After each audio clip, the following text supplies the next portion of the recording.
Finalmente eu vou te contar porque que Slipknot é o artista mais importante do mundo na minha vida. Mas antes, mete o bordão aí, pô.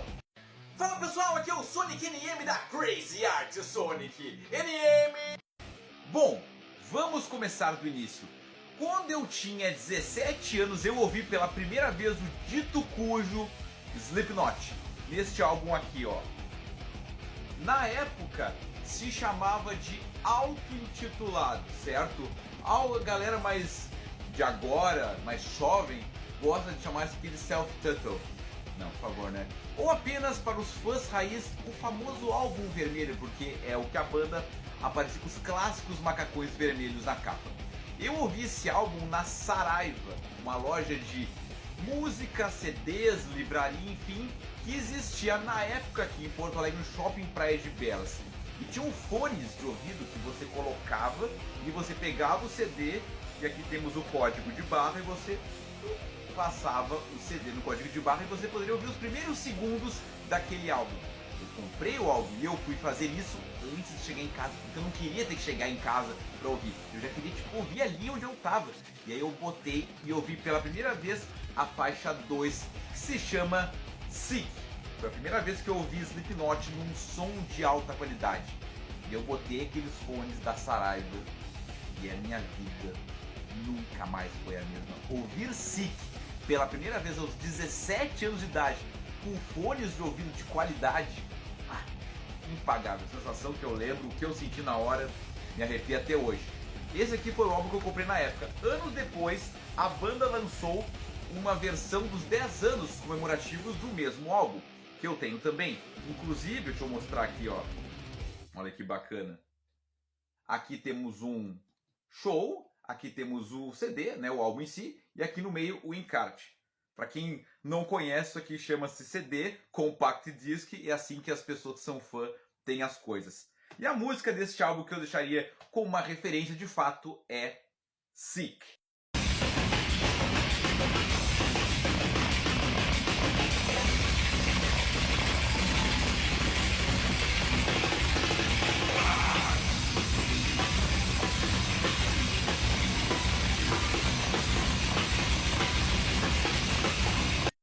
Pois então, uns 2 aninhos depois, lembrando que nessa época, início dos anos 2000, as coisas demoravam muito mais para chegar no Brasil, não existia essa rede social que está vendo esse vídeo, não existia Spotify, não existia YouTube, não existia nada, a gente literalmente cortava a mato a internet para descobrir as coisas. Aparece este álbum aqui, ó. Segundo álbum de estúdio dos caras, apenas Iowa, né, o estado americano em que o Slipknot nasceu. Bom, esse álbum tem uma característica que eu acho muito interessante, ó, o encarte desse álbum. E pra mim é um dos encartes de álbum, de CD, mais legais que existe, ó, porque ele é, ó, tipo um papel manteiga, ó, dá pra ver, com as impressões sendo feitas. Já é um álbum que a banda tem uma produção muito melhor, já é um álbum em que a banda, vamos colocar assim, já se utiliza do Pro Tools e de tecnologias para poder fazer o seu som mais pesado.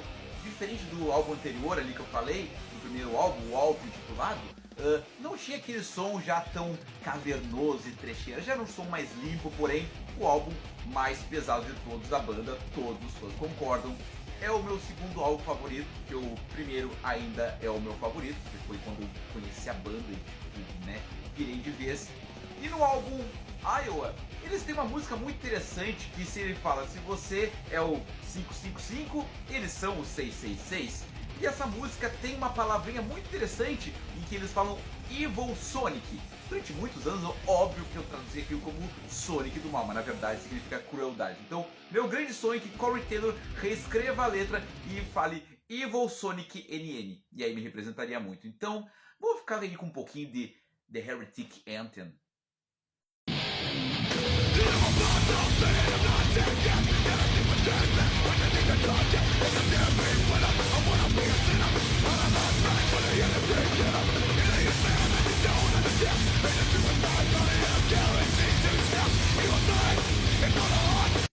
Bom, chegamos em 2004 e aí sim, o grande, o esperadíssimo álbum The Subliminal Verses, o volume 3. aquele que todo mundo tem que concordar, o álbum mais pop do Slipknot. Porém, pra quem é fã, é algo muito legal, porque tipo assim, fez com que a banda se popularizasse, ficasse mais fácil da gente conseguir coisas do Slipknot, seja apenas o álbum físico, como pôster, camiseta, bottom, sei lá, qualquer coisa. E fez também com que este amiguinho aqui tivesse a honra e o prazer de, em 2005, no Chimera Festival em São Paulo, Arena AMB, olha aqui que lindo, ó.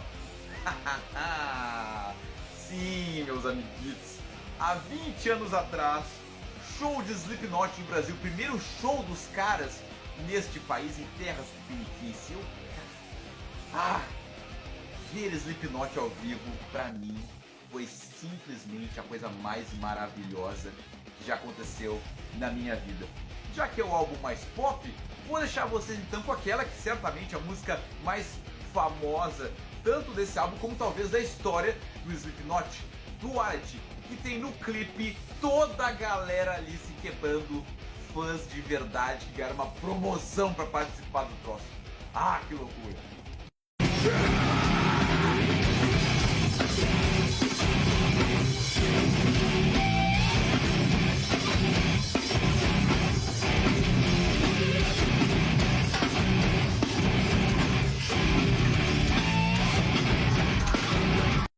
Chegamos ali por 2009 e a banda volta a pesar lenha nas coisas. E aí lança o álbum The All Hope Is Gone. Sim, quarto álbum de estudo dos caras, tanto que essa camiseta que eu estou usando aqui, by Crazy Artson, que tem pintado à mão, né? Temos aqui, ó, Corey Taylor com a mesma máscara que ele está usando. Pois é, meu garoto propaganda, né, cara? O que eu posso fazer? Esse álbum aqui eu destaco algumas coisas. A banda fez literalmente uma mescla entre o álbum 3 e o álbum 2, entre o Iowa e o Subliminal Verses. Digamos assim, tem músicas bem pesadas, no estilo até meio death metal, e outras músicas tipo uma Dead Memories, outras músicas mais levezinhas, para dar aquela quebrada e contrabalancear.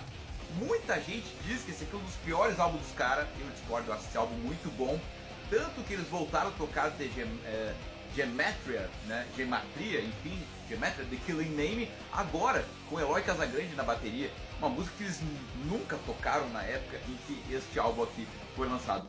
Também, né, tenho aqui uma versão bem bonitaça, ó, com encarte de livrinho, aqui também com o álbum aqui, e aqui um DVD com shows e bastidores e coisas muito interessantes.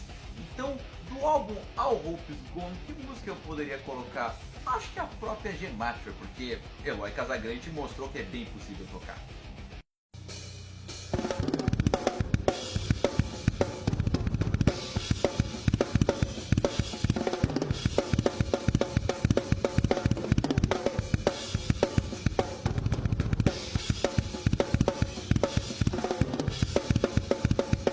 Chegamos no ano de 2014 e aí, de fato, a grande mudança do Slipknot.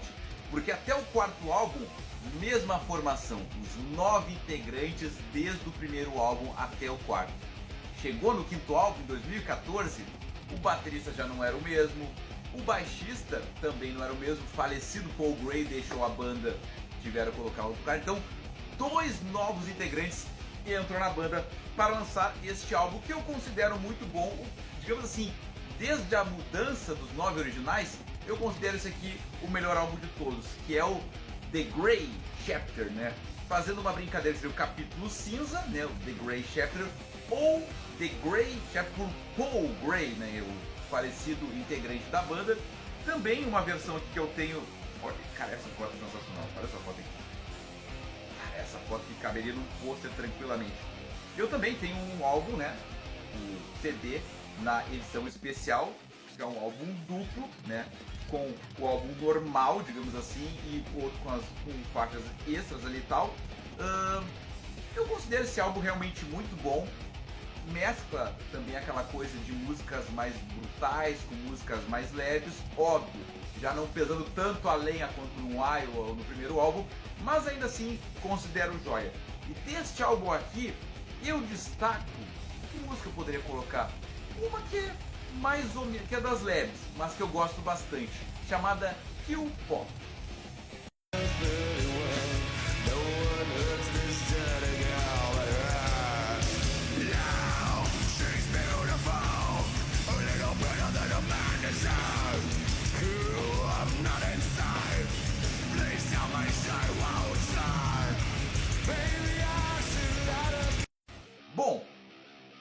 5 anos depois, ali por 2019, a banda lança o seu 6º álbum de estúdio. Além desses 2 integrantes novos do álbum passado, sai o percussionista Chris Van, um dos integrantes originais da primeira formação dos 9 clássicos, aquele clássico que usava máscara fazendo a famosa punheta nasal, e tipo assim, ele não era tão importante, o que é um percussionista na banda? Cara, ele era importante, porque tu olha para aquela formação, tu tem um conceito, né? E entrou um cara novo, o Tortilha Man, que também entendeu onde é que ele tava pisando, né? E fez as brincadeiras e tudo mais, e foi aquele integrante assim, mais divertido em palco.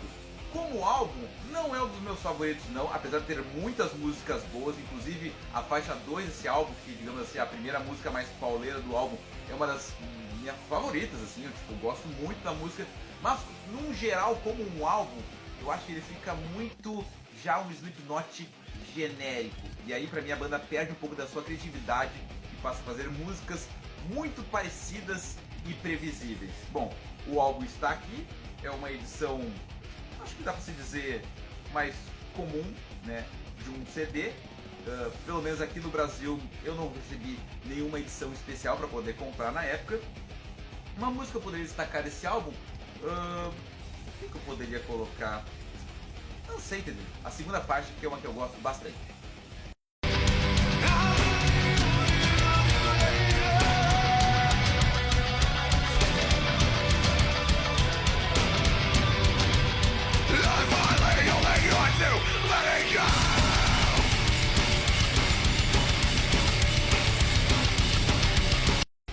Então, em 2022, a banda lança o seu 7º álbum de estúdio. Novamente esse conceito que eu estou dizendo para vocês. Acho que já fica muito genérico, não que fique ruim, pelo contrário. Músicas boas, mas ainda assim tudo muito previsível. Temos também novos integrantes na banda. Enfim, algumas mudanças que fazem com que eu, um fã assim, mais raiz, que acompanhou desde o surgimento, né, quando eu tinha 17 anos, e depois ainda foi ouvir o pré-álbum, quando tipo assim, ainda não era a mesma formação, eram outras pessoas, acho esse álbum mais fraco de todos, que é o The End So Far, né, o 7º álbum de estúdio da banda, também uma edição mais comum, né, encarte e CD, que eu tenho aqui, sim, todos originais, é o meu artista favorito, então não teria por que não ter tudo original, mas realmente acho que também marca a questão do ano de 2022, foi um momento em que eu tive um problema de saúde mental, então, que tenho até hoje, enfim, mas lá eu descobri, então me tratei e fiquei internado, então, querendo ou não, esse álbum me traz memórias daquele período que eu não acho muito bom.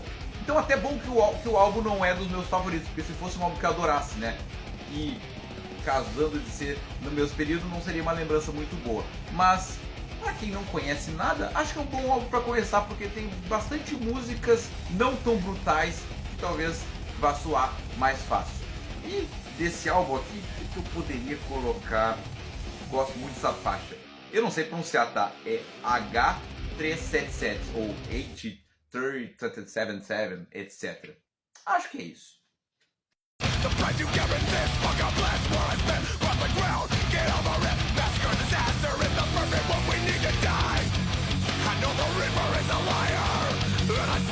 E agora que eu já falei um pouquinho de cada álbum, podendo explicar de fato pra vocês, né, toda a cronologia, cara, Slipknot, por que é o meu artista favorito?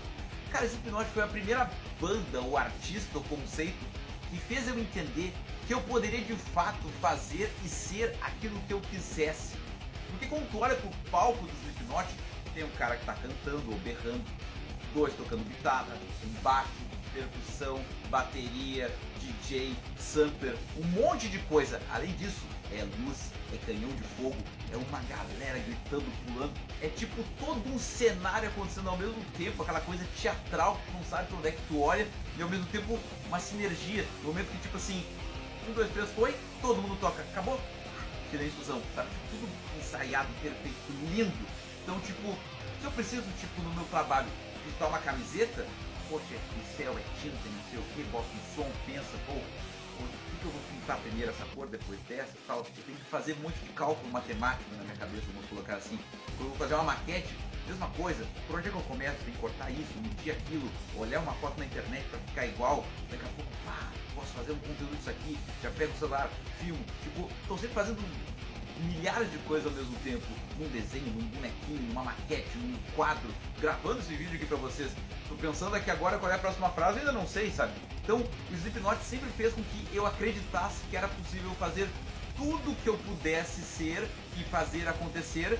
Aquela força de 9 integrantes se dedicando ao máximo, ao mesmo tempo, juntos, só que numa pessoa só. Então, tipo, eu tenho que pensar por, sei lá, por 9 Sonics NMs pra ficar boa pra caramba a Crazy Art Sonic NM. A Crazy Art Sonic NM, ela foi criada muito baseada no que é o Slipknot, que é essa questão da união, né, de tipo 9 cabeças pensantes, de ter tipo 9 braços, 9 tudo, é muita gente, só que numa coisa só, né, tentando, né, digamos assim, a própria banda produz o clipe, a própria banda pensa no show, pensa no cenário do palco, então eles estão sempre pensando em toda a identidade visual deles, né, para que eles sejam o Slipknot, do mesmo jeito que eu tento pensar, né, nas minhas coisas para ser o Sonic NM da Crazy Art Sonic NM.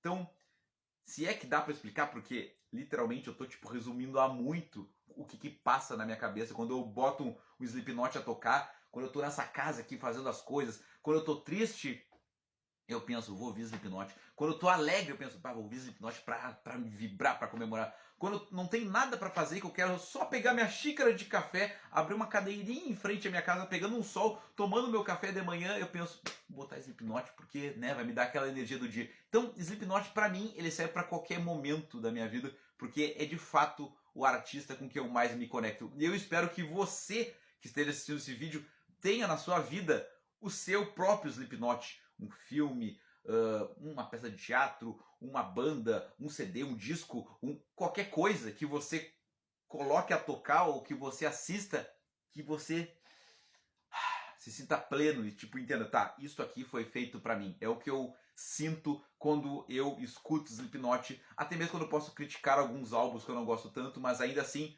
é o meu artista favorito desde que eu, sei lá, tinha 17 anos, né? Tipo, eu tenho meu braço direito tatuado Slipknot, porque de fato eles são meu braço direito. Tipo, sempre que eu precisar ir na minha cabeça, eles vão falar pra me ajudar. Bom, fiz o conteúdo que eu prometi que um dia faria e espero que tenha ficado bom. E se tu não gostou ou quiser saber mais, no Sonic Cast, que é o meu podcast, eu tenho um episódio lá, o episódio número 4, contando por que Slipknot. E mais adiante, ali, eu acho que no 70 aí, deixa eu não mentir, 72, tem o Slipknot parte 2, quando o Eloy Casagrande anda na banda e eu fiz uma nova contação de história.